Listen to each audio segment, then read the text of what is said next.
Good morning and welcome back to Outdoor Beards, where today I've got a special treat for you. About 3 years ago, when we were doing the round paver patio and the paver edging stuff, I also built in the corner of the yard here, I built an arbor with some planter boxes and a porch swing, which is what I'm sitting on now. It was a super awesome project. I was really excited to get to share it with everybody, and I lost the footage. And then recently I was switching over from PC to Mac, and I had to deep dive all my folders and everything, make sure I wasn't going to lose anything, and I ended up finding the footage. So 3 years later I could share this with you, which is kind of cool because you get to see my wife did a bunch of planting around here. You can see I've got some I don't remember what this is called, honeysuckle. We've got clematis growing up the sides of the lattice work in the arbor here.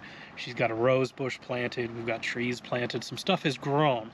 And so if you've been following the channel and you saw, the paver patio video and the edging video, you get to kind of see what the long-term process was for this and what it looks like later on down the road.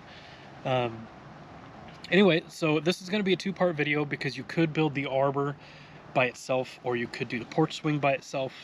Plus it's kind of a complicated video and I didn't want it to be 30 minutes long, so we're going to do two videos. I'm going to launch them both at the same time, so if you just want to see the porch swing, we'll have that linked here. If you just want to do the arbor, we'll have that linked in the porch swing video, so you can watch whichever one you want.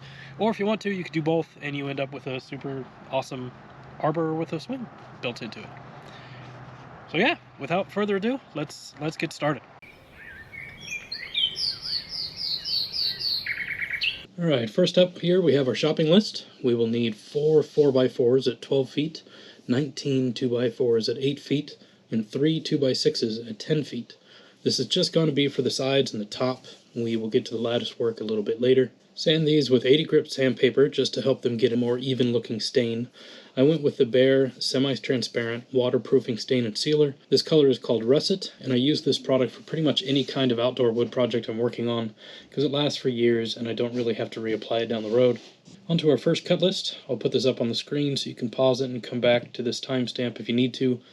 I want to pre-cut as much of this as I can. Since everything is pre-stained, we are going to have to go back and stain the end grains, but that's a little bit easier than trying to stain everything from scratch. For putting this together, we're going to start by pinning some boards on the top and bottom just to hold the 4x4s at the right width. These are cut at 30 inches. These are going to be cemented in, so we're going to measure up 12 inches, and this is where we start our planter boxes. Taking our 31.5 inch boards, we will overhang this 1.5 inches on one side, and then for the next board, we're going to overhang it on the opposite side, going back and forth with this pattern all the way up. I used 2.5 inch construction screws for this part. For the short pieces, I found it easier to turn this up on its side and only go a few boards up, then lay it back down and install our 3-foot 4x4. Then work our way up and around to finish off the planter box. You could cement your 4x4s in individually, but trying to get 8 perfectly spaced and plumb would be a little bit more difficult than cementing in something that's already built. The downside is that these are rather heavy, so it might be good to have a second person around to help you out. Here, I used some spare pieces of conduit to help me visualize my layout. Because I'm installing this behind a paver patio, I wanted to make this as centered and even as possible in comparison to that circle. The important part here is to have the finished width be 75 inches between the two inside 4x4s. So we're going to have 75-inch gap between here and here. Once I have my placement figured out, I painted the ground around where I wanted to dig and dug 2 holes that were roughly 12 inches deep. Then I built this little 12-inch tall jig so I can make sure that the holes were leveled out both individually and in relationship to each other. Now I can drop my sides in, which stand on their own, double and triple check my placement. This is super important because I'm going to cement these in now so that when I go to build the top, nothing's moving or shifting around. My camera died here, but at this point in the project, these are perfectly plumb, they're level with each other, and they're cemented in the ground. Moving on to the top here, I have another cut list for you, and I will explain these angles that you see here in just a little bit. I chose to pre-stain these like we did everything else. I just find this process a little easier. You don't have to do that if you don't want to. First off, we're going to take 2 2x4s at 23 inches and drill pocket holes in both sides. These will go here between the upright 4x4s using pocket screws. We're going to install them 1.5 inches down from the top of the 4x4s so that they will line up with the bottom of our 2x6s. Next, we cut our 3 2x6s at 106 inches, and we're going to dog ear the ends of these. I did this by measuring down 1.5 inches and cutting at 30 degrees. I just think it looks better than a 45. Back out at the arbor, measuring 12 inches from the end of our 2x6 to the outside of our 4x4, I clamped a spare board on here to hold it in place while I screwed it in with 3-inch screws. Next, we have 2 2x4s cut at 30 inches, pocket hole the ends of these, and they go here in the middle, evenly spaced between the 2 outside 2x4s. You'll notice all 4 of our 2x4s line up with the bottom of the 2x6s. This creates a gap at the top, which is going to allow us to install our third 2x6. We're going to notch out this 2x6 so that it sits down over top of the 2x4s. In my case, I made that a little too snug and I broke it, which is a huge pain because I didn't have a spare 2x6. I had to go back to the store and rebuild this whole piece from scratch. Now, some of you are wondering why we made this install so complicated, so let's take a break here and I'll kind of go over this. We're going to be putting a swing into this arbor. The weight of the swing and the weight of the people in the swing all hang on these 2 eye bolts. Those 2 eye bolts are installed on this 2x6, and that 2x6 is installed over the top of these 2x4s. And installing it over the top of those 2x4s helps disperse the weight evenly all across the top of the arbor.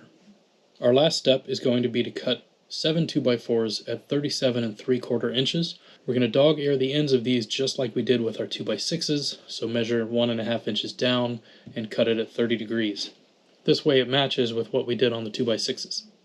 Here I'm drilling holes 3 1/4 inches from each end and using a 3/8 drill bit, drilling about halfway through so the screw can sink down through the 2x4 and into the top of the arbor to hold it in place. Install these evenly spaced across the top of the arbor.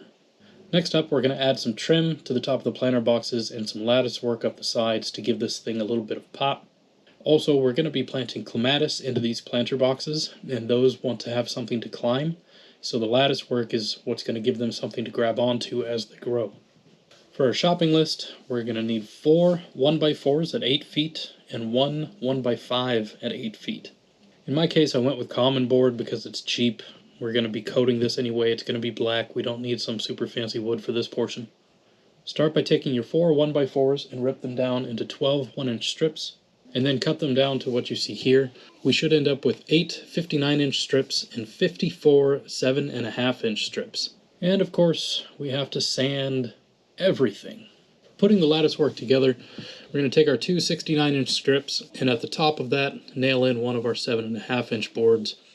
And then, using the 7.5-inch pieces as spacers, we're going to kind of work our way down and build what kind of looks like a ladder. We're going to do that twice, and then connect it in the middle using the same method. And then do that whole process again so that we end up with 2 different lattices, one for each side of the arbor. Once you're done building it and the glue is dried, go ahead and stain it in whatever color you want. I went with black because it kind of pops really well against the reddish brown of the arbor. To install this on the arbor, we're going to make sure it goes all the way up and butts up against the 2x6. Make sure it's centered between the 4x4s and just tack it in place. For our trim, we're going to take our 1x5 and rip it down into 2-inch strips. We'll need 4 pieces at 32 inches and 4 pieces at 11 inches. Wrap those around the top of the planter box and pin them in place.